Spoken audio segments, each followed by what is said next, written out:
There are things we don't keep to ourselves out of fear, but out of understanding. We're hiding not because we've chosen to hold back. When you've lived to this age, perhaps you too have come to realize there are truths that once spoken can never undo what's been broken. I'm not talking about lies. I'm talking about fragments of memory, the empty spaces in our hearts that sometimes we still don't know how to name. Old age doesn't arrive like a storm. It comes like a late afternoon, soft, but gradually colder.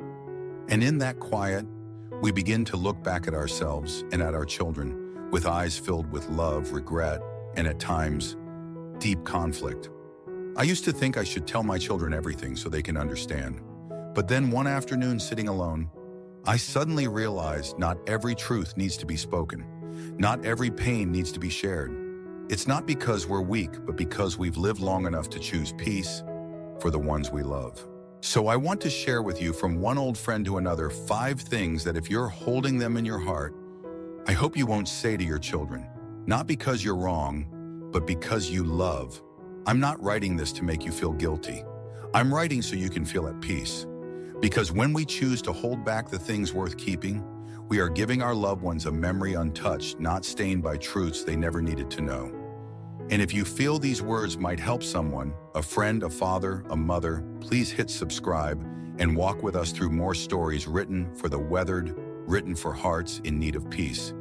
Now that you're here sitting with me, I'll tell you the first thing, the very thing that has unknowingly wounded so many young hearts, and yet many of us parents never even realize we've caused pain. A sentence that seems harmless, but can haunt your child for the rest of their life. Some words pass through the lips in a second but echo in someone's soul for a lifetime, especially when those words come from the very person who gave them life. There are truths, no matter how real, that should not be shared with our children. I'm not saying you must lie. I'm only asking you this. Does your child truly need to carry those memories, those burdens they didn't create for the rest of their life? I once knew a father over 70 years old who, after his wife passed, called his 3 adult children together and confessed that he had had an affair, a long affair. He was never caught. There was no divorce. No one but him and the other woman ever knew, until that day. The 3 children, all married, said nothing. But from that day forward, they slowly pulled away. Family meals on their mother's death anniversary became colder. No one spoke of it, but something had changed in their eyes. The trust was gone. The sacredness of the word family vanished. Perhaps that father felt relieved for having confessed, but the price he paid was the image of father in their hearts, cracking. Not because of the affair itself, but because they didn't know what to do with that disappointment. You might think my children are grown. They can handle it. But in truth, when you tell them everything, you're unknowingly shifting the burden from your shoulders onto theirs. You're placing them in an unfair position to judge you, to defend you, to keep your secret from the rest of the family. I once asked a young man after his mother told him that his father had once been unfaithful. Did it make you feel better? He shook his head. No, it felt like I lost something I had believed in all my childhood. When you open up about past failures in your marriage, what you receive isn't understanding. It's a cracked one without a name forming in the listener's heart. And sometimes it never heals. Because to a child, family memories are not just facts. They are the foundation for how they believe in love, in values, and in themselves. You're not telling them these things to teach them a lesson. You're just tired. You want to feel unburdened. But in doing so, you're unintentionally turning your child into a bearer of emotions they were never meant to carry. If you've already forgiven your spouse, then let the story rest. If you haven't, then it's still your story, not your child's. Some people say, but I need my child to understand so they don't repeat my mistakes. Then share the lesson, not the wound. Talk about what you learned from the hardship. Don't describe the hardship itself like a long, drawn-out movie. You don't need to paint the past exactly as it was. You only need to give your child one thing, the feeling that they were born out of a love that was big enough, even if that love was once wounded. Being a parent isn't about handing over every truth. It's about protecting the things that allow your child to grow up with belief. Belief in love, belief in connection, belief in goodness, even when it's imperfect. I'm not telling you to lie. I'm only saying if the truth doesn't make your child stronger, if it doesn't make your relationship better, then let it sleep. Because some kinds of pain, when spoken too late, don't heal. They pour rain onto a field of memory already cracked and dry. And you know what? Sometimes preserving silence in a household is itself an act of love. You don't need your child to understand how badly you once failed. You only need them to know that you tried your best to keep the family whole. I once witnessed an old friend in her 60s sigh during a quiet moment and say, "If I hadn't had a child back then, I could have accomplished so many things." It came out softly, like a breath, like a breeze passing through. But what struck me wasn't her words, it was the look in her daughter's eyes, nearly 40 years old, sitting beside her, who suddenly lowered her head and fell silent. A heavy silence, like stone. No one dared touch it, a silence with no answer and no way to ease. As parents, we all have moments of exhaustion, moments when we want to lay down our burdens, moments when we just want someone to see that we too, when sacrificed, once gave up so much. But that doesn't mean we should unload it onto our children. Not because they're weak, but because they've always carried a deep belief that their presence was something right in their parents' lives. When you say, "If it weren't for you, I would have lived differently," what do you think you're expressing is a bit of regret, but what your child hears is, "If you hadn't been born, I would have been happier." And in that single moment, all the years of love, all the care, all the sacrifices are pushed aside, replaced by the feeling of being unwanted. That child, even as an adult, is still that child, still wants to believe they were a gift, a source of joy. But that one sentence, so gentle, can make them feel like a burden, as if their entire existence has been an obstacle to their parents' happiness, as if they've robbed their mother or father of a more worthy life. I'm not saying you can't be tired, can't feel regret, can't think about dreams left unfinished. We all have that right. But there's one thing that matters. The truth doesn't always need to be spoken, especially when the truth won't make anyone stronger, won't bring more happiness, won't mend a relationship, but only shifts an old sorrow onto younger shoulders. Being a parent doesn't mean telling everything. Sometimes the greatest strength is knowing what to keep. It's choosing silence, not because you're hiding, but because you love. Because the truth isn't always light. Sometimes it's a glare so bright that it blinds all the beauty nearby. Sometimes it's fire burning away memories that were meant to be kept whole. So what if you already said something like that? Maybe in a moment of anger or simply being too honest? Let me tell you this. Don't blame yourself. You're human too. And those of us who have lived long enough, we all have moments of weakness. But what matters most is not what you said, but what you do afterward. You can look into your child's eyes in a quiet moment and say, "I was tired that day, but I've never once regretted having you." You can write them a letter, not long, not poetic, just sincere. You can simply live more gently each day, love them through your presence, your eyes, your hand in theirs, instead of words that don't need to be said. I once knew a father over 80 living with his son. He once told me I scolded him harshly when he dropped out of college, but now every night he makes tea and asks if I'm cold. And I've come to realize the most precious thing is not that he followed my wishes, but that he still cares for me even after all the things I said. Then he sighed. If only I had known how to stay silent back then. We grow old not so we can say everything we've kept hidden, but so we can learn what is worth saying, and what should be left behind like an old belonging no one needs to carry anymore. To be a parent until the end is to learn how to love your child without trying to control them anymore. It's to learn how to choose peace for yourself and for the one you brought into this world. It's to know that there are things that, if spoken, might make your child walk the rest of their life with a wound no one can see. Keeping certain things isn't pretending. It's giving your child a whole childhood, a beautiful memory, a belief that says, "I was the right thing in my mother's life." If you've once said something that made your child go quiet for a long time, don't rush to fix it with more words. Fix it with presence, with action, with an afternoon where nothing needs to be taught, only shared in peace. Because in the end, what children need from their parents isn't a confession. It's a place to lean on. It's a look that says, "You were never a mistake." There's something strange that happens as we get older. We want to tell our stories more and more. Not to boast, but to reflect, to reassure ourselves that we've truly lived. But it's exactly this urge that can fool us into thinking the more truth we tell, the more we heal. The truth is, some things when kept become good soil, so that the tree of your child's life can grow steady and safe.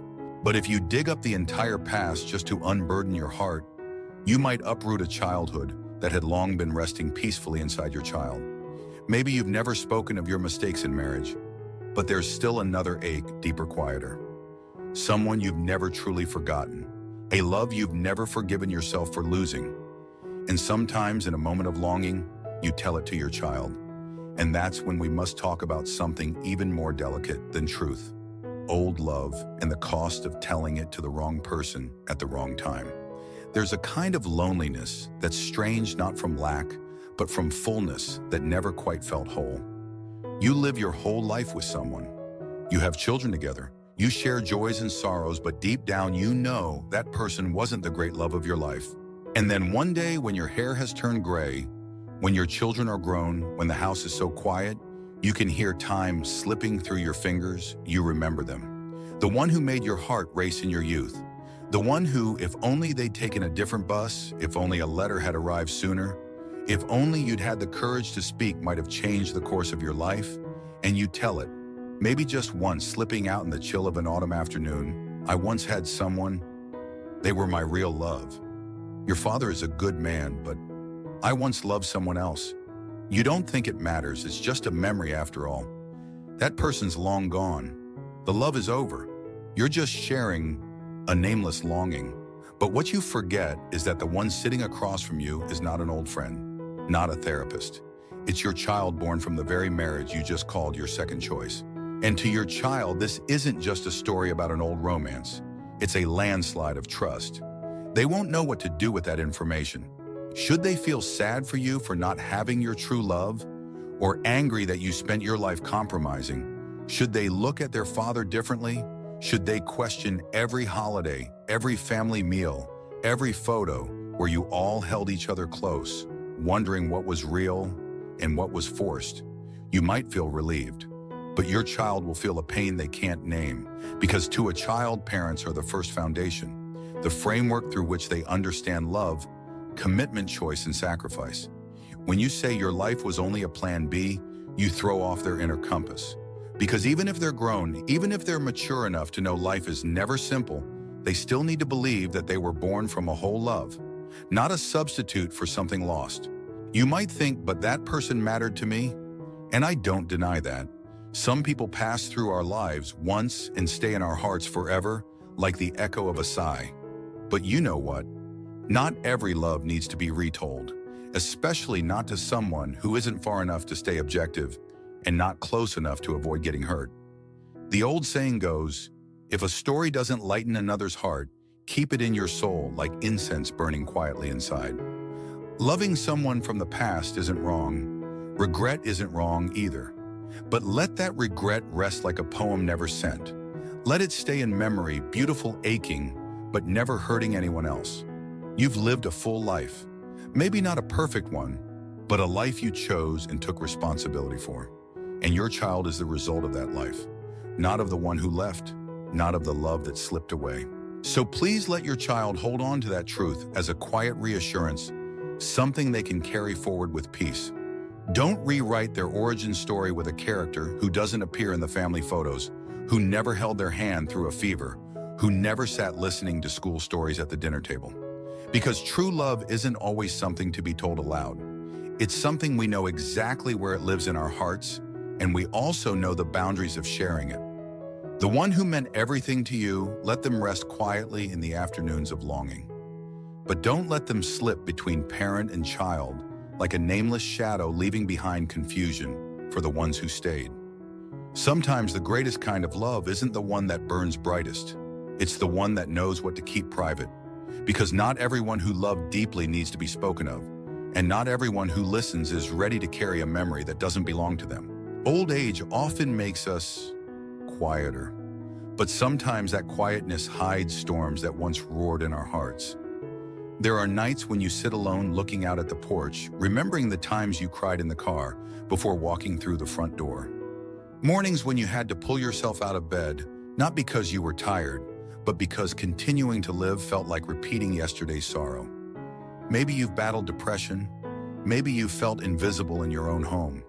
Maybe there were nights when you thought, if I don't wake up tomorrow, would anyone notice? These things are real and heavy and hard to carry alone. So when your child grows up, becomes calm, stable, ready to listen, you may want to open up. You want them to know that you too have been fragile, that you've struggled, that you've thought about death. You don't want them to always see you as strong because you too have broken. You want to share, to be understood. But are you sure they will understand? Or will they take that fear into themselves, not knowing where to set it down?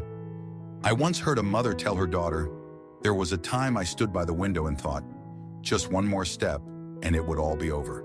She didn't say it to blame anyone. She only wanted her daughter to know that she had been in pain. But from that moment on, that daughter lived in a different state of mind. Not love, but worry. She no longer dared to leave her mother home alone for too long. She avoided talking about sad things. She couldn't fully be herself anymore, afraid a stray word might stir the darkness in her mother's heart. That sharing didn't become a bridge. It became an emotional weight passed at the wrong time. Because sharing pain out of timing isn't opening up. It's pouring something onto someone that you haven't yet sorted yourself. They call it emotional dumping, spilling emotional trash. And your child, no matter how much they love you, is not a container for your unprocessed wounds. If you've been hurt, let that pain become a journey you've walked through, and only then tell it as a life lesson. Meaning, don't say, "I once wanted to die." Instead say, "There was a time I didn't want to live, but here's what helped me survive." Don't say, "I fell apart." Say, "I hit rock bottom, but one small thing pulled me back up." Your child doesn't need to know how deep your wounds were. They just need to see mom or dad once hurt but survived. Because when you speak of a wound that hasn't healed, you're not sharing. You're reopening it and risking that someone else may accidentally touch it. If you've ever felt despair, I understand. Many have passed through the darkness. But if you haven't truly come out the other side, please don't open the door and invite your child in. Walk the full path first. Find someone with the training and calm presence, someone you can unload to without hurting anyone else. Write in a journal. Talk to a close friend. Talk to an older companion. Talk to a therapist. And once you've found your footing, you may tell your story. Not to burden your child, but so they can learn life always has a way back. Because children don't need to know how broken their parents were. They just need to see that even after falling, their parents knew how to rise. And they're still here. They don't need to be your emotional doctors. They need you to be someone who walked through hell and still chose to keep going. And that is the greatest strength you can pass down. Not through words, but through the peace you've rebuilt after everything. There's a kind of wound that makes no sound, but people carry it for life. The feeling of being compared, of being placed second, of being loved a little less. And oddly, the one who causes it often never means to. It might have been said in passing. Your sister's always been the smart one. You always into mischief. Or a sigh that slipped out back in the day, only the youngest cared about me. You didn't think you were dividing your children. You were just being honest. Or, so you thought. Maybe just a casual remark. But to a child, whether 5 or 50, those words stay lodged in the heart like an invisible scratch. I once knew a man in his 60s who always smiled gently when speaking of his parents, but his eyes carried a faraway look. He said I was the middle child, never caused much trouble, but I don't think I ever heard my father call me his pride. And then he fell silent. That was all. No resentment, no anger, just an unnamed emptiness. Children, no matter how old, still see themselves through their parents' eyes.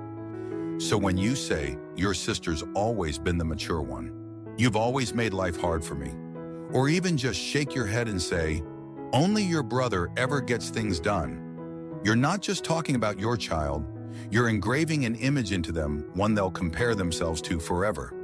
No one wants to be the one who was loved less. No one wants to live with the feeling, maybe if I try just a little harder, mom will finally see me. And if you admit that favoritism, you're not healing the pain, you're confirming it. You may never realize that one careless sentence could drive siblings apart for life. It could make one child slowly withdraw from family gatherings, or worse, spend their whole life trying to earn points with their mother, but never feel it's enough. You might think, but it's true, I love this one more. They're more thoughtful, more understanding. And I'm not saying you're not allowed to feel that way. Feelings can't be forced. But those feelings shouldn't become words if those words only create distance. As a parent, you don't have to love each child the same, but you must love them enough so that each one believes they're not competing for affection with their siblings. You might love one more because they're more fragile. You might feel closer to the one who's more like you. But you must learn to hide those feelings like one hides the calluses on their hands so that your children never have to live in comparison. If you've already said such things, stop. No need to explain. No need to correct it with more words. Just be kind quietly and don't repeat it. And if you're thinking, I just want to tell the truth so they understand, then please understand this first. That one sentence might make them understand something, but it might also shorten an entire lifetime's relationship. Don't let a moment of honesty become the blade that cuts the fragile thread between parent and child, a thread you've spent your whole life weaving. Let every child, whether 5 or 55, be able to remember their parents with one simple sentence. I don't know if I was the best, the most obedient, the most successful, but I know I was loved. And you know what? That alone is enough for a lifetime. When we're young, we think love means saying everything. No holding back, spilling it all out so they can understand us better, get closer to us. But as we reach the later chapters of life, we begin to understand some things when spoken only push the ones we love further away. Love sometimes isn't about how much you say, but about the clarity to know what to keep so the other person's heart remains light. Because there are things we hold back not to hide, but because we know the listener doesn't need to carry it, shouldn't be obligated to understand, shouldn't be forced to bear a pain that was never theirs. You've lived long enough to know there are truths even when right that doesn't make anyone stronger. They only blur the past, crack the love, steal from old age the peace it deserves. And sometimes silence isn't avoidance. It's the choice of someone who's lived to protect what remains whole, to keep hearts still at ease. We can't relive our youth. We can't erase what we've already said. But we can choose to end the rest of our life with grace, softer words, a quieter heart, less clinging, and most of all, not handing our emotional baggage to our children. When you've lived through most of your life, what matters most isn't truth. It's gentleness. No one remembers you for how blunt you were. They remember how peaceful they felt beside you. And if your child, even now grown, still turns to you when things are hard, then greet them with stillness. No long speeches, no lecturing. Just be the place where they know they can be themselves, where they don't have to carry more, where they won't be judged, where they're not made to be the fire extinguisher for old unspoken memories. You don't need to say everything for your child to love you. You only need to stand steady enough so they believe there's still someone they can lean on, and that is enough. And if you're still sitting here quietly listening to the very end of this video, perhaps you too carry a secret in your heart, something you've hidden for years, not because you wanted to cover it up, but because you just haven't figured out how to say it without hurting someone. Maybe you once said something you regret. Maybe you're still wondering, if I hold this in, am I just pretending? I don't know who you are. I don't know whether your children are misunderstanding you in some way, but I believe this: if you're still here, still reading these final lines, then you are someone who wants to love the right way. Someone who wants to protect a relationship, not through many words, but through clarity and gentleness. We don't need to become masters of psychology. We just need each day to say a little less if the words we were about to say would only add weight to someone else's heart. We need to know when to be silent so the one we love can still hold on to a beautiful image of their parent.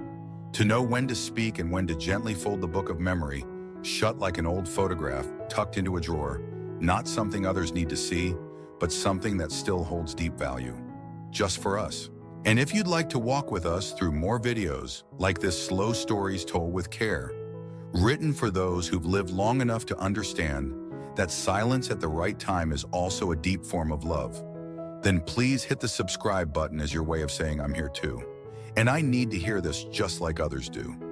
Thank you for listening, and thank you for staying quietly with a story that isn't easy to tell. Take care, and we'll see you again in the next video.